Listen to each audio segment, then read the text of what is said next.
Último evangelho antes da Semana Santa que se inicia amanhã. Vamos à leitura e uma breve reflexão. Hoje o evangelho é do livro de João, 4 de abril. Naquele tempo, muitos dos judeus que tinham ido à casa de Maria, aí viram o que Jesus fizera, creram nele. Alguns, porém, foram ter com os fariseus e contaram o que Jesus tinha feito. Então os sumos sacerdotes e fariseus reuniram-se com o conselho e disseram: que teremos? Este homem realiza muitos sinais. Se deixamos que ele continue assim, todos vão acreditar nele e virão os romanos e destruirão o nosso lugar santo e a nossa nação. Um deles, chamado Caifás, sumo sacerdote, em função naquele ano, disse: vós não entendeis nada, não percebeis que é melhor um só morrer pelo povo do que parecer a nação inteira? Caifás não falou isso por si mesmo. Sendo o sumo sacerdote em função naquele ano, profetizou que Jesus iria morrer pela nação, e não só pela nação, mas também para reunir os filhos de Deus dispersos. A partir desse dia, as autoridades judaicas tomaram a decisão de matar Jesus. Por isso, Jesus não andava mais em público no meio dos judeus. Retirou-se por uma região perto do deserto, para a cidade chamada Efraim. Ali permaneceu com os seus discípulos. A Páscoa dos judeus estava próxima. Muita gente do campo tinha subido a Jerusalém para se purificar antes da Páscoa. Procuravam Jesus e reuniam-se no templo. Comentavam-se entre si: que vos parece? Será que ele não vem para a festa? Bem, gente, aqui nesse evangelho, na leitura de hoje, nós podemos perceber também a perseguição de Jesus. Podemos perceber que o temor dos fariseus daquela época, dos sumos sacerdotes, era justamente os romanos virem a perseguir a todos eles em função dos ensinamentos de Jesus. Eles não quiseram dar a atenção necessária às ações que Jesus vinha fazendo, os milagres de Jesus, as palavras de união, de amor, de justiça, que ele ali ensinara à sua população, um exemplo que ele dava de humildade, e o medo tomou conta dos sumos sacerdotes. Por isso decidiram que deveriam matar Jesus. Nos nossos dias de hoje, muitos também se amedrontam por conta dos trabalhos e das ações dos demais, que buscam a justiça e as coisas certas. Está provado historicamente que esse não é o caminho. O verdadeiro caminho é o caminho da reflexão, da fé e de buscar de forma interior evoluir em seus pensamentos para ter boas ações. Nós precisamos entender que aqui na Terra nós não passamos mais de que 80 a 120 anos, os que têm sorte e buscam a vida plena. E que a Terra tem bilhões e milhões de anos. Então aqui nós só estamos em uma passagem.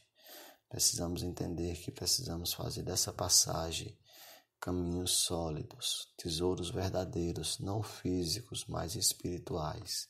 Tesouros de energias de amor quando se deseja o bem ao próximo. Tesouro de energias de amor quando se vê a coletividade. E se trouxermos para a nossa vida civil, para a nossa vida pública, vamos ver que a nossa missão é ainda maior quando nos damos com pessoas. Eu, por exemplo, na função que exerço como vereador do município, busco em todas as minhas ações trazer o máximo de justiça, de representatividade e de dar voz àqueles que não têm. Dessa forma, procuro fazer com que toda a capacidade a mim concedida por Deus possa ajudar na evolução, no esclarecimento do próximo, para que não venha a ser acometido aquilo que Jesus teve que passar para dar um exemplo e nos salvar, onde naquela oportunidade ele fazia o bem, pregava a justiça, os caminhos retos, defendia os que precisavam, mostravam que os que queriam fazer julgamentos aos pecadores eram também pecadores, portanto não tinham poder para julgar e que deveriam era fazer reflexões internas para poder cuidar da sua evolução. Cabe a nós, sociedade, principalmente aquela mais esclarecida, que seja no meio público, ou que seja no comércio, ou que seja no serviço público, enfim, todas as áreas mais esclarecidas, cuidarmos daquelas menos favorecidas e esclarecidas.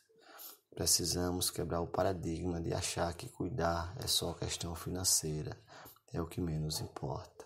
O verdadeiro cuidar é o dar o primeiro exemplo, o verdadeiro cuidar é poder rezar, orar, pedir a Deus, gerar energia positiva, verdadeira, de uma consciência de que as coisas têm que evoluir, têm que melhorar, porque o mesmo direito que eu tenho, meu irmão também tem.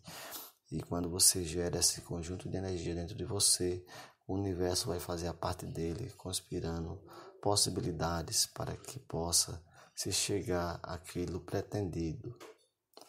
E essa união de pessoas, de formas do bem, ela vai fazer com que possa se concretizar as ações pensadas de apoio e solidariedade ao próximo. É um exercício que todos nós podemos fazer. Que a gente deixe qualquer que seja a vontade própria de crescer sozinho e que a gente aprenda, reflita e progrida e sejamos agradecidos a Deus pela capacidade que Ele nos dá. E a melhor forma de agradecer não é dar dinheiro, não é dar coisas materiais.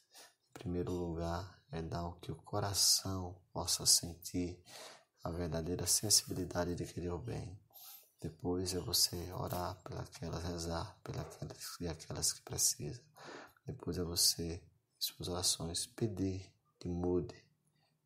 Dê a Deus sabedoria, que dê os caminhos para que a gente consiga resolver essas questões. E refletindo, Ele vai botar na sua mente os caminhos. E você sabendo esses caminhos, você vai fazendo com que esses caminhos se concretizem, se materializem. Você vai sempre buscando influenciar, mas seja o bem para lhe ajudar.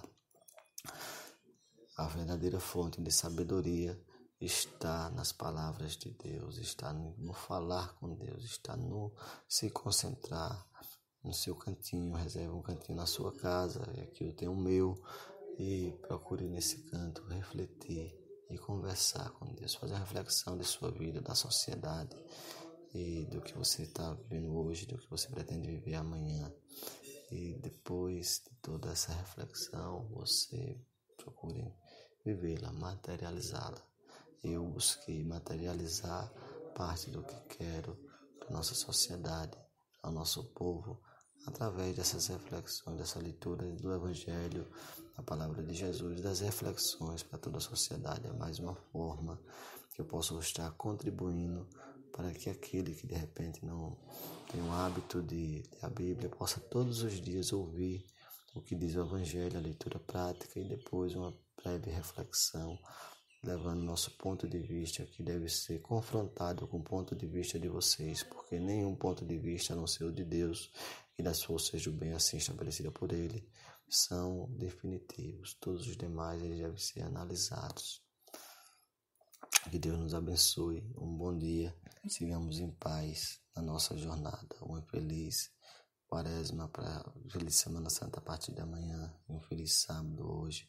Refletimos no nosso trabalho, em casa, ao dormir, ao chegar, ao se concentrar no nosso local.